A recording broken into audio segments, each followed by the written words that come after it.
welcome to the debate. So imagine trying to conjugate verbs while, cooking a complex family recipe Oh, wow.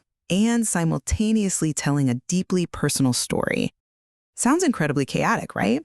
Well, today we are looking at the British Cav's pedagogical model. It essentially throws out the traditional textbook for this immersive playroom experience, anchored in creative labs and storytelling. Yeah, it really asks us to rethink how adults and kids actually internalize language. We're looking at whether prioritizing these hands-on emotional experiences genuinely builds long-term fluency. Exactly. Or, if it just creates a lot of fun activity while sacrificing the actual linguistic precision learners need. Right. And, I actually think their approach is brilliant. Tying vocabulary to physical action and raw emotion is the absolute best way to make a new language stick in the brain. Well, I come at it from a slightly different way.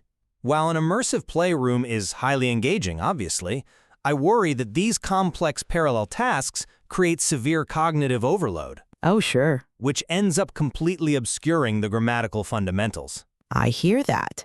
But if you've ever tried to order a coffee in a foreign city and suddenly forgot every single word you practiced on your phone app, you understand the problem with traditional learning. Yeah, the freezing up. Exactly. Language acquisition thrives when performance anxiety drops. The British CAB model relies on the idea that emotions drive retention.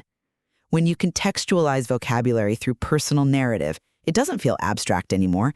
It completely bypasses that rigid, anxious mindset. But we have to look at the curriculum structure here. They allocate almost half of a 60 to 75-minute session to hands-on tasks. Like the science experiments? Right, or painting. And that lacks vital linguistic scaffolding. Meaning, giving learners the structural building blocks, like verb tenses, before asking them to build the house. I see what you mean, but... Because if you're painting, your mental energy is entirely focused on getting the colors right. It's not on internalizing the target language. But see, the physical task isn't a distraction. It's an anchor. Take their memory dish lab. Right, the cooking one? Yeah, you're cooking a recipe, and the prompt is, who taught you this dish? You're accessing episodic memory, right? Memories tied to specific events and emotions. That creates much stronger neural pathways than the rote semantic memory you get from staring at a flashcard. It's like learning to swim in the ocean rather than studying hydrodynamics on a chalkboard.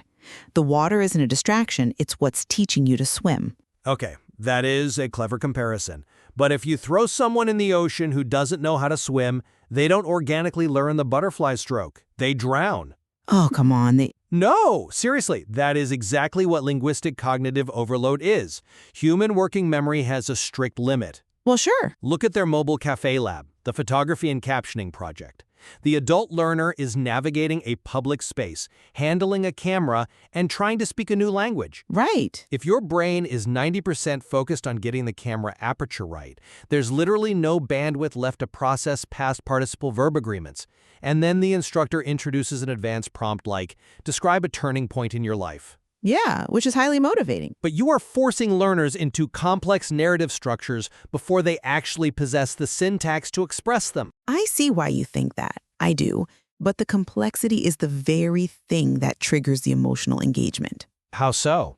Whether it's adults sharing profound memories or kids drawing color monsters and reading ritualized storybooks, this method deliberately bypasses the anxiety of perfect syntax to build empathy. Okay, but... Wait, just think about it. When you are emotionally invested in telling someone about a turning point in your life, your brain is highly motivated to grasp the vocabulary. Motivation and emotional connection override the limits of working memory. I'm sorry, I just don't buy that motivation alone overcomes a lack of structural foundation. Empathy is wonderful, but empathy doesn't teach you the mechanics of sentence construction. It gives you a reason to learn them, though. Maybe, but if a student is constantly reaching for words they haven't been systematically taught, they risk cementing incorrect grammar. The playroom can very quickly turn into a space of linguistic chaos. Well, we definitely hold different views on the mechanics of acquisition. I maintain that emotionally resonant, sensory-rich methods ensure lasting retention, mostly because they mirror how we naturally experience the world. And I continue to caution against the inefficiencies of unstructured immersion because, without giving the brain dedicated time to process the rules, the activity might outweigh the actual linguistic gains. Fair enough.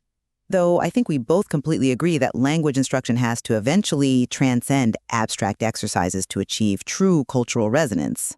Absolutely. A language has to live and breathe outside the classroom. Which brings us to an interesting realization.